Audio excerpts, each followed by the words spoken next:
TV camera है, आप कुछ भी पूछ सकते हो, मुझे जवाब देना पड़ेगा। ये डेमोक्रेसी हुई। डेमोक्रेसी का मतलब जो भी सवाल आएगा उसका जवाब दो। शायद अगर मैं जवाब नहीं दे पाऊं तो मैं कहूंगा देखो मैंने इसके बारे में पहले सोचा नहीं है, आपने पूछा, जवाब नहीं दे पाया, सोच के अगली बार आपको जवाब दे दूंगा। तो कॉन्फिडेंस की भी जरूरत होती है। कभी आपने प्रधानमंत्री को ऐसी मीटिंग में देखा है? नहीं देखा है। क्यों नहीं?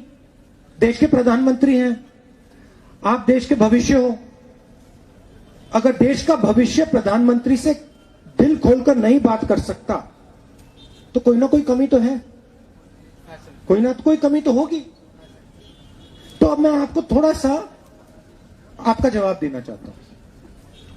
आपने कहा कि हिंदुस्तान में आपको लग रहा है कि डेमोक्रेसी कम हो रही है, युवाओं को रोजगार नहीं मिल रहा है, उधर फार्मर प्रोटेस्ट हो रहा है, उधर सीएए चल रहा है। सबसे पहला सवाल है ये इंडिया है क्या? अगर हम इसके बारे में नहीं बोल सकते, अगर हम इसका जवाब नहीं दे सकते तो हम बात समझ ही नहीं सकते। इंडिया है क्या? इंडिया में अलग अलग भाषाएं हैं। आपकी यहां भाषा है कि कौन सी भाषा में बोलते हो आप लोग? आसामी। आसामी भाषा है। तमिलनाडु में तमिल है, बंगाल में बंगाली है। अलग अलग भाषाएं हैं, अलग अलग धर्म हैं। यहां पे हर धर्म के लोग हैं, अलग अलग स्टेट्स हैं। इन भाषाओं, धर्मों, लोगों के बीच में जो खुली बातचीत होती है उसको हम हिंदुस्तान कहते हैं। तो मेरा कहना है अगर हमने आसाम के लोगों से कह दिया देखो तुम जब दिल्ली जाओगे तुम अपनी भाषा में नहीं बोल पाओगे, तुम दिल्ली जाओगे तो तुम अपने कल्चर को, अपनी हिस्ट्री को भूलकर दिल्ली जाओगे। जिस दिन हमने ये कह दिया उस दिन हिंदुस्तान खत्म हो गया। सही बात है। अब हो क्या रहा है? एक शक्ति नागपुर में जो पैदा हुई है वो पूरे हिंदुस्तान को कंट्रोल करने की कोशिश कर रही है। क्यों कर रही है? कोई प्यार नहीं है, वो हिंदुस्तान का जो धन है वो चाहते हैं।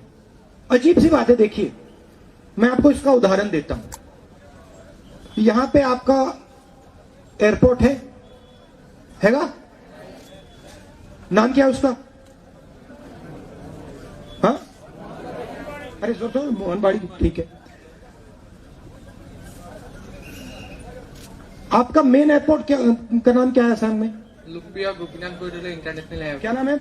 लुम्पिया गोपीनाथ बोरदोलोई बोरदोलोई एयरपोर्ट है ना। ये नाम जो है ये असम का नाम है। हिंदुस्तान की सरकार ने 2000 करोड़ रुपए इस एयरपोर्ट को बनाने के लिए दिए। इसके बारे में आप जानते हो? 2000 करोड़ रुपए असम को दिल्ली की सरकार ने दिए और फिर वही एयरपोर्ट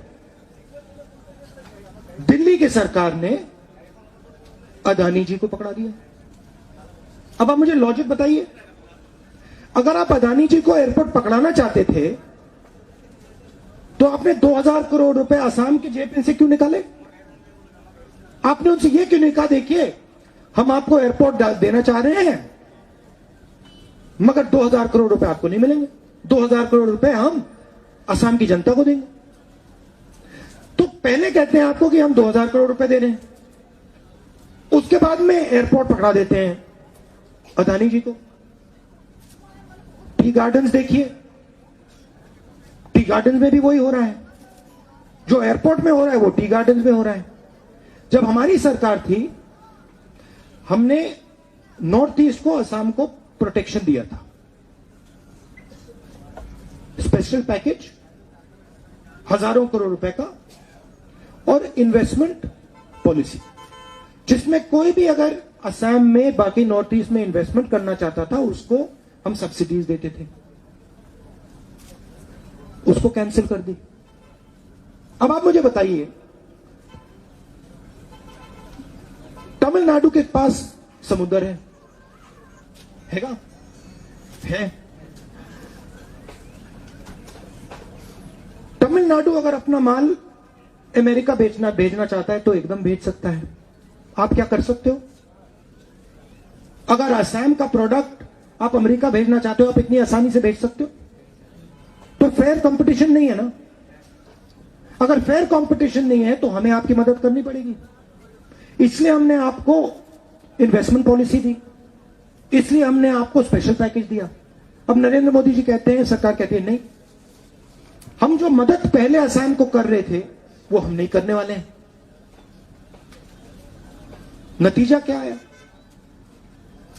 नतीजा आप यहां कॉलेज में जाते हो, पढ़ते हो, क्यों जाते हो? आइडिया क्या है आपका? एक ही आइडिया है, आप रोजगार चाहते हो, सही? अब अगर आपने असम में आप लोगों को कॉलेज भेज दिया और फिर कॉलेज के बाद आपसे कहा देखो भैया आप कॉलेज चले गए, आपने पढ़ाई की, 15-20 साल आपने पढ़ाई की, अब हम आपको रोजगार नहीं देंगे, क्या होगा? डिप्रेशन होगा। डिप्रेशन होगा। लोग जो सपना देखना चाहते हैं, सपना पूरा करना चाहते हैं, उसको नहीं कर पाएंगे। वो हो रहा है असम में। आपको बांटा जा रहा है, एक धन को दूसरे धन से लड़ाकर, एक व्यक्ति को दूसरे व्यक्ति से लड़ाकर, और फिर जो आपका है, चाहे वो एयरपोर्ट हो, टी गार्डन हो, जो भी, वो सीधा बेचकर अपने मित्रों को दिया जा रहा है। ये इसकी रियलिटी है। डेमोक्रेसी का मतलब जो असम की आवाज है उसका असम पर कंट्रोल हो, जो तमिलनाडु की आवाज है उसका तमिलनाडु पे कंट्रोल हो, और सब मिलकर हिंदुस्तान को कंट्रोल करें। और अगर हम स्टूडेंट्स को डेमोक्रेसी में नहीं इन्वॉल्व करेंगे तो डेमोक्रेसी हो ही नहीं सकती, क्योंकि आप डेमोक्रेसी के भविष्य हो। तो मेरा आइडिया है कि ज्यादा से ज्यादा युवाओं को राजनीति में आना चाहिए, एक्टिवली पार्टिसिपेट करना चाहिए, और जहां भी आपको लगता है कि असम से चोरी की जा रही है, आपको असम के लिए लड़ना चाहिए और लड़ना पड़ेगा, प्यार से, पत्थरों से नहीं, लाठी से नहीं, बंदूक से नहीं, प्यार से।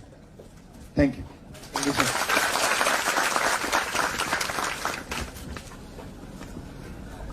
काफी नैरो बना दिया इसको। बताइए। सर मैं हिंदी अक्षर से नहीं जानता हूँ, इसलिए मैं असमिस में बोलता हूँ। আমাৰ মানে কি হল, বৰ্তমান সময়ত দেখা যায় যে আমাৰ এতিয়া